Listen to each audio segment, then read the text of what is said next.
ए guys, तो मैं लेके आ गया हूँ the dangers in my heart का लास्ट एपिसोड। मुझे पता है पहले मैंने किसी और के बंदे से एक्सप्लेन करा के अपलोड कर दिया, बट मैं अपने स्टाइल में करूंगा तो अलग ही मजा है। तो मैं फिर से एक्सप्लेन करने जा रहा हूँ और इसका कोई नेक्स्ट सीजन नहीं आने वाला है। जैसे कि आप पिछली वीडियो में नेक्स्ट सीजन कर रहे हो, इसका भी कोई नेक्स्ट सीजन की अनाउंसमेंट नहीं हुई है। जब होगी तब मैं अनाउंस कर दूंगा और इसका एक्सप्लेन भी जरूर करूंगा।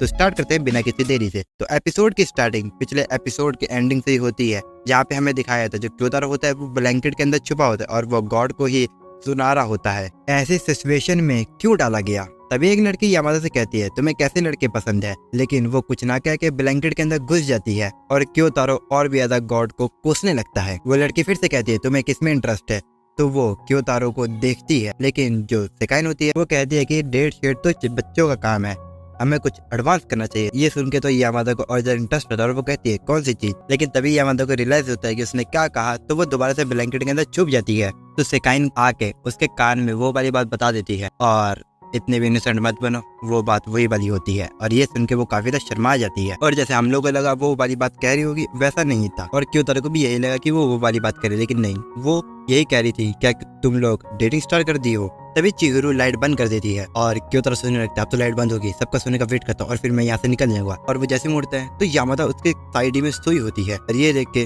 वो हैरान हो जाता है और वो वही वाली बात फिर से सोचने लगता है। और तभी यामादा और ज्यादा टच हो जाती है और अपने गुब्बारे को टच करती है, तो क्योतारो को कुछ अलग ही होने लगता है। और क्योतारो से तो कंट्रोल ही नहीं हो रहा था। लेकिन जो यामादा होती है वो उसके कान में आके कहती है क्या तुम्हें लगता है मैं बड़ी हो चुकी हूँ। ये सुन के तो क्योतारो हकलाने लगता है, कुछ बोल ही ना आ रहा होता है। और तभी उन लोग के होठ मिलने लगते हैं, ऐसा लग रहा होता है कि वो किस करने वाले हैं। लेकिन तभी क्योतारो मैसेज का वक्त सोचकर कहता है कि मुझे तुमसे बात करनी है। तो ये सुन के यामादा फटक से नहीं बैठ जाती उठ के और उसका मुंह काफी ज्यादा ग्रिपी सा हो चुका होता है। और जो बाकी सारे लोग होते हैं वो तो उसी देख रहे होते हैं और तभी वो लोग नोटिस करते हैं कि जो ब्लैंकेट है वो काफी ज्यादा बड़ा क्यों लग रहा है। तो वो लोग उससे कहते हैं लेकिन वो तो ब्लैंकेट को हटाने नहीं देने वाली थी। और तभी एक करिश्मा होता है कि जो केंजाकी होता है वो लमक रहा होता है बाहर पे और ये देख के सभी लड़कियां वहां से चली जाती है। तो क्योतारो और यामादा भी इसी मौके का वेट कर रहे थे और वो लोग निकल जाते हैं। तभी यामादा उसे रोकती है और वो शर्माते हुए कहती है क्या तुम मुझसे बात करना चाहते हो। तो क्योतारो कहता है हाँ,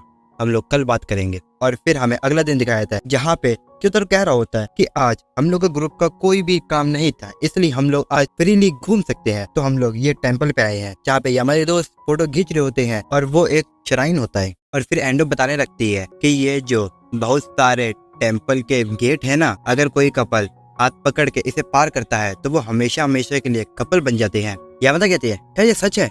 अनजामा कहती है रुको मैं गूगल में अभी सर्च करके बताती हूँ। लेकिन एंडो उसे रोक देती है और कहती है तुम्हें ऐसा नहीं करना चाहिए। और वो दोनों लड़ने लगते हैं और यहाँ क्योतारो कह रहा होता है कि मैंने उससे कल बात करने के लिए कह दिया है, लेकिन मैं उसे कहूंगा क्या, और मैं चाहता भी नहीं हूँ कि वो मेरे वजह से अपने ऑडिशन को छोड़े और अपने सपने को तोड़ दे।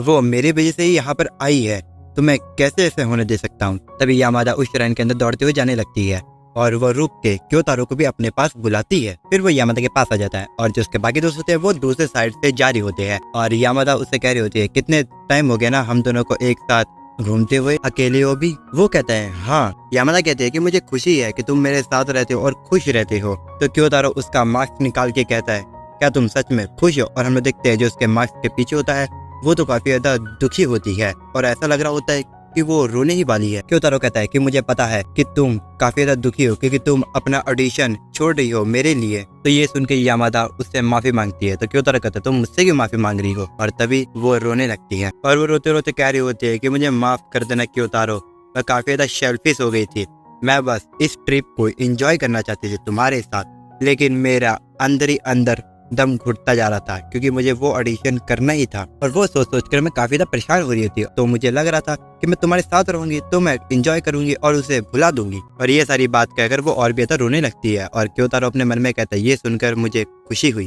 आखिरकार उसने अपनी फीलिंग को जाहिर तो किया जिससे कि इसे घुटन हो रही थी। और ये सोचते हुए वो उसका फॉक्स वाला मास्क पहन लेता है और वो कहता है यामादा तुम मुझे इतना वीक समझते हो, मैं उतना हूँ नहीं, मैं स्ट्रांग हूँ। और वो फिर यामादा की तरफ उंगली करते हुए कहता है कि जब मैं मिडिल स्कूल में था तो मैं काफी ज्यादा वीक हुआ करता था, जिस कारण मैं सिर्फ फर्स्ट मारने का ही सोचता था और इसके लिए मेरी मॉम भी मेरा सपोर्ट करती थी और इसी वजह से मेरे स्कूल में दोस्त भी नहीं थे। और एक दिन तुम मुझे मिली और उस दिन से ही मेरी पूरी दुनिया बदल गई और मैं तुम्हारे साथ बात करते करते इंट्रोवर्ट से एक्सट्रोवर्ट बन गया, जिस कारण मैंने दोस्त बनाए और लड़कियों से काफ़ी ज़्यादा अच्छी बातें भी करना स्टार्ट कर दी और उन्हें दोस्त भी बनाना स्टार्ट कर दिया, जिस वजह से जो मेरे टीचर थे वो भी मुझे काफ़ी ज़्यादा सपोर्ट दिखाने लगे।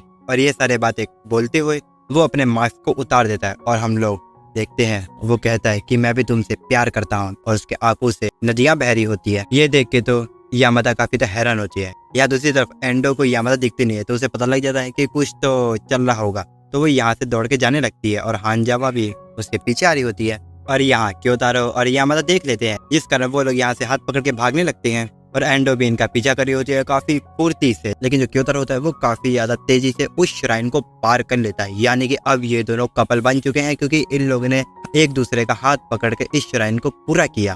और फिर हम लोग एंडो और हानजावा को देखते हैं, जहाँ पे सामने में उन लोग को एक कपल दिखाई जाता है और हमें तो लगता है ये क्योतारो और यामादा होंगे, लेकिन ऐसा बिल्कुल भी नहीं होता है। वो होते हैं केंजाकी और हारा, जिन लोगों ने एक दूसरे का हाथ पकड़ा हुआ था। और यहाँ यामादा और क्योतारो भागते भागते एक स्टेशन पे आ चुके थे, जहाँ से वो अपने ऑडिशन देने के लिए जा सकती है। और क्योतारो कहता है तुम्हारा ऑडिशन है ना, तुम यहाँ से जाओ, मैंने तुम्हारे लिए टिकट भी बुक कर ली है और मैं सब कुछ यहाँ पे संभाल लूंगा, तुम बस जाओ। और ये सुन के यामादा काफी ज्यादा हैरान होती है और क्योतारो उसे बैग भी पड़ाता है स्नैक्स वाला, जो देख के तो वो खुश हो जाती है। और फिर तभी यामादा को याद आता है कि जब उसने क्योतारो की मदद करी थी तो उसका बैग ऐसा भारी क्यों लग रहा था, क्योंकि उसमें क्योतारो ने यामादा के लिए स्नैक्स लिए होते हैं। और क्योतारो यहाँ से जाने लगता है, लेकिन तभी यामादा कहती है कि मैं भी वो वाली बात कहना चाहती हूँ, लेकिन जोर से। और ये सुन के तो क्योतारो शर्माने लगता है। तभी इन दोनों के बीच में चिरू आ जाती है भागकर, और वो लेके आई होती है उसकी ऑडिशन वाली बुक, जिसमें से वो देख के सब कुछ याद कर सके। और वो स्नैक का पैकेट और वो बुक उसके बैग में रख देती है। ये देख के तो यामादा काफी ज्यादा इमोशनल हो जाती है, क्योंकि उसके दोस्त उसे सपोर्ट कर रहे हैं और वो यहाँ से निकल जाती है।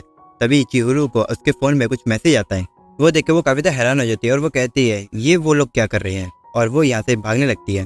और ये देख के तो क्योतारो भी उसके पीछे आ जाता है। और फिर हम लोग देखते हैं कि जो एंडो होती है और बाकी सभी लोग होते हैं वो केंजाकी और हारा के कपल को सेलिब्रेट कर रहे होते हैं। इससे तो हारा काफी ज्यादा इरिटेट हो जाती है और वो स्कैरी फेस बना के कहती है क्या तुम इसे रोक सकते हो, मैं काफी ज्यादा इरिटेट हो रही हूँ उससे। ये देख के तो केंजाकी भी डर जाता है और एंडो आगे उसे सॉरी मांगती है। फिर हम लोग क्योतारो को देखते हैं जो अकेले ही इस ट्रिप को एंजॉय कर रहा होता है और वो यामादा के लिए एक विश वाला वुड भी टांग देता है ताकि उसकी विश पूरी हो जाए।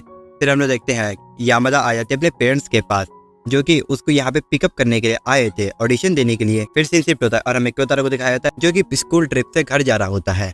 और तभी उसके पास यामादा का मैसेज आता है जिसमें ये लिखा होता है कि मैं तुमसे वहीं पे मिलना चाहती हूँ जहाँ पे हम पहली बार मिले थे। और क्योतारो को उसके टीचर की बात याद आती है कि जब तक वो लोग घर नहीं पहुंचेंगे तब तक उन लोग की ट्रिप खत्म नहीं होगी।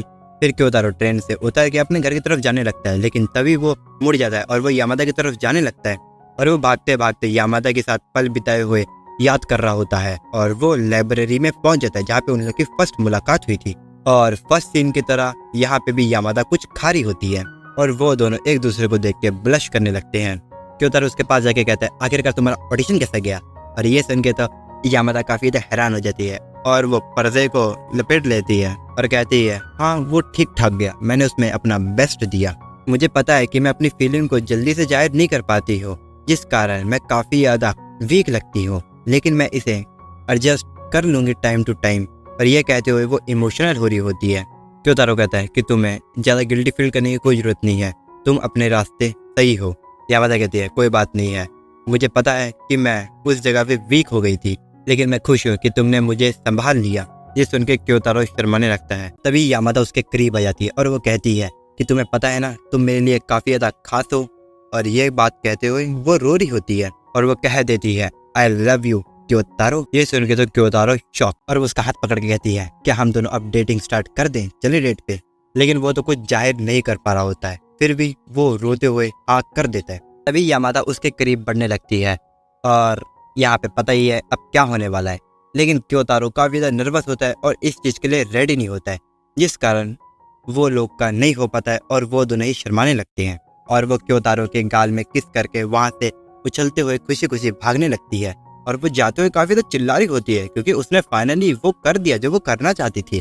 और क्योतारो की तो ऐसी हालत हो गई थी जैसे कि उसके जिस्म से आत्मा बाहर निकल गई। अब तो वो भूत बन के यामादा को डराएगा और वो कुछ सेंस ही नहीं कर पा रहा होता कि यहाँ पे हुआ क्या। तभी वो अपने सेंस में आता है और वो कहता है नहीं मुझे वो करना ही पड़ेगा, और वो तेजी से उसके तरफ जाने लगता है। और यामादा हम लोग देखते हैं जा रही होती है, तभी क्योतारो पीछे से आके उसे रोक लेता है तो यामादा रुक जाती है और क्योतारो उसके पास आके उसका हाथ को पकड़ लेता है और ये देख के यामादा हैरान और यामादा काफ़ी ज़्यादा ब्लश करने लगती है और क्योतारो भी ब्लश करते हुए कह रहा होता है अपने मन के अंदर कि क्या से क्या हो गए, हम एक दूसरे को प्यार करने लगे। ऐसा कभी सोचा भी नहीं था कि ऐसी सिचुएशन भी आएगी, कि हम इसे कंटिन्यू रख पाएंगे कि नहीं। और ये अब हमें अगले सीजन में ही पता लगेगा। और ये एपिसोड खत्म। तो मेरी इतनी मेहनत के लिए एक लाइक और एक सब्सक्राइब जरूर कर देना। तो मिलते हैं किसी और वीडियो में, तब तक के लिए sayonara और बाय।